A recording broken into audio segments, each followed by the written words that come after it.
શંકરસિંહ વાઘેલા બાપુ એમને આજની અધ્યક્ષસ્થાનમાં સંકલનની મિટિંગ વ્હાઇટ હાઉસ ચંદિયા ખાતે રાખેલી. માન્ય છોટુભાઈ વસાવા એમની સાથે અમારે વાતચીત થઈ હતી ગાંધીનગરથી શંકરસિંહ બાપુ સાથે, અને એક સંકલન મિટિંગનું અહીંયા આયોજન કર્યું હતું વ્હાઇટ હાઉસ સાથે.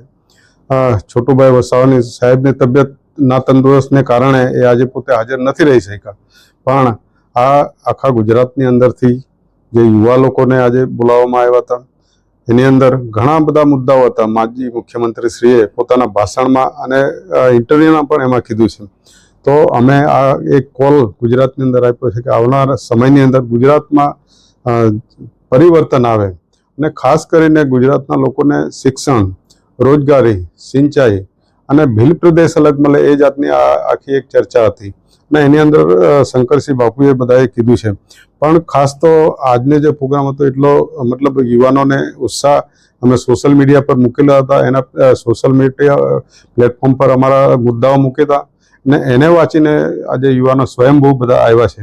એ બદલ એ બધાનો ખૂબ ખૂબ આભાર. અને સાથે સાથે અમારી જે ડિમાન્ડ છે, છોટુભાઈ વસાવા વર્ષોથી એક આદિવાસી મસીહા તરીકે એમણે જે કામ કર્યું છે જળ, જમીન, જંગલો માટે, ભવિષ્યમાં બિરસા દાદા પણ ભૂતકાળમાં લડ્યા છે અને ભવિષ્યની અંદર છોટુભાઈ વસાવા પણ આજે લડે છે.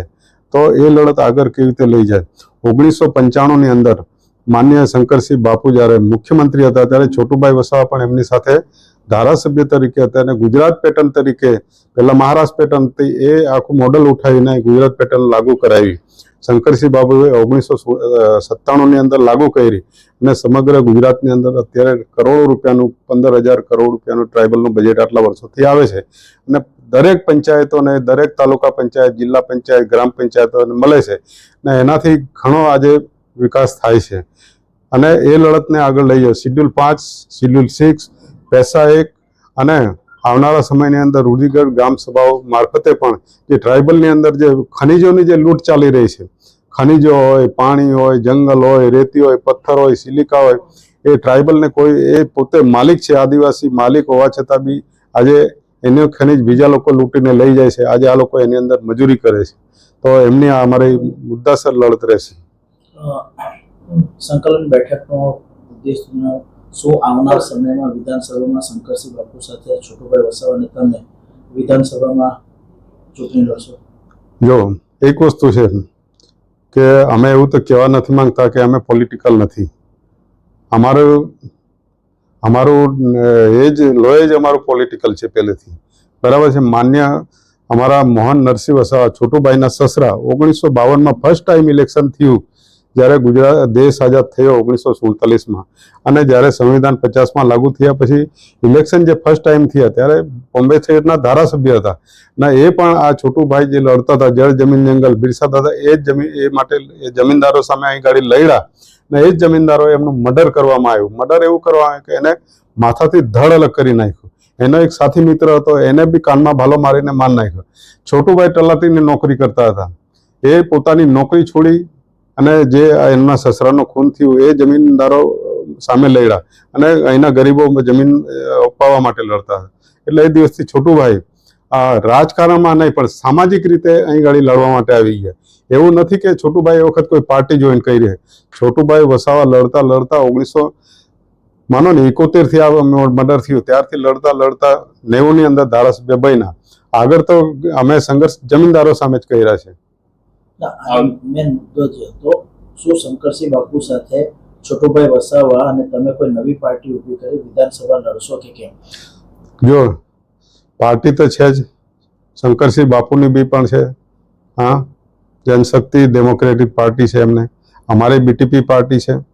બીટીપી પાર્ટી એવું નથી કે બીટીપી પાર્ટી વખોડાઈ ગઈ કે કોઈમાં મર્જર કરી નાખી. એ આજે ચાલુ છે બીટીપી પાર્ટી. આવનારા સમયની અંદર જે કંઈ આંતરિક ઝઘડાઓ અમારા હતા એ અત્યારે સમાપ્ત થઈ ગયા છે અને જેને જ્યારે બી સમય કદાચ એવો આવતો હોય, કોઈ ઘણા લોકોને સાથી મિત્રોને, કદાચ છોટુભાઈને નહીં હોય, મને નહીં હોય, પણ આજુબાજુ કંઈ થોડાક સત્તાને લાલચને લીધે થોડું ઘણું આ ડિસ્પ્યુટ થયું હોય એવું અમારી મનમાં લાગીએ છે અને એના કારણે આજે છોટુભાઈ વસાવે કે અમારે એકલું ભોગવવું નથી પડ્યું, સમગ્ર કાર્યકરોને પણ ભોગવવું પડે છે અને સમાજને પણ જે મૂળ લડત હતી એ ફરી પાછી ચાલુ કરવાની છે. એટલે ભીલ પ્રદેશની અમે જે ડિમાન્ડ કરી છે, જે આર્થિક પરિસ્થિતિની જે શંકરસિંહ બાપુએ વાત કર્યું કે ગુજરાતમાં દારૂબંધી જે છે એનાથી ઘણું મોટું નુકસાન થઈ રહ્યું છે, એની કરતાં ઇન્કમ આવે તો બધાને ફ્રી શિક્ષણ આપીએ, આરોગ્યમાં ફ્રી આપવાની વાત કરી ને, એ બહુ મોટી ઇન્કમ છે. આ દારૂ એટલા માટે કે ડુપ્લિકેટ અત્યારે દારૂ આ બધું સાઇટોમાંથી આવે છે અને ગુજરાતમાં તમે જોઈશો કેટલી બધી ફેક્ટરીઓ પકડાય છે, જ્યાં ગાંધીજી બાપુ જ્યાં જે હિમાયતી હતા કે દારૂબંધી હોવી જોઈએ, ત્યાં પણ આજે હમણાં જ ફેક્ટરી પકડાઈ છે. તો એના કારણે જે ડુપ્લિકેટ દારૂ પીને સમાજ જે મરી રહ્યો છે, એવું નથી કે એકલા આદિવાસી લોકો મરી રહ્યા છે, ઘણા બધા યુવાનો બધા મરી જાય છે. આજે કેટલી બહેનો વિધવા થાય છે, એના બાળકો આજે મજૂર બને છે. તો એની માટે છૂટ છે. કોઈ આજે દૂધ ખરાબ મળતું હોય તો કોઈ દૂધ લેવા નહીં જાય ખરાબ, પણ જ્યાં સાચું મળતું હોય ત્યાં એ રીતે લેવા જાય છે. એ રીતે દારૂની વાત છે.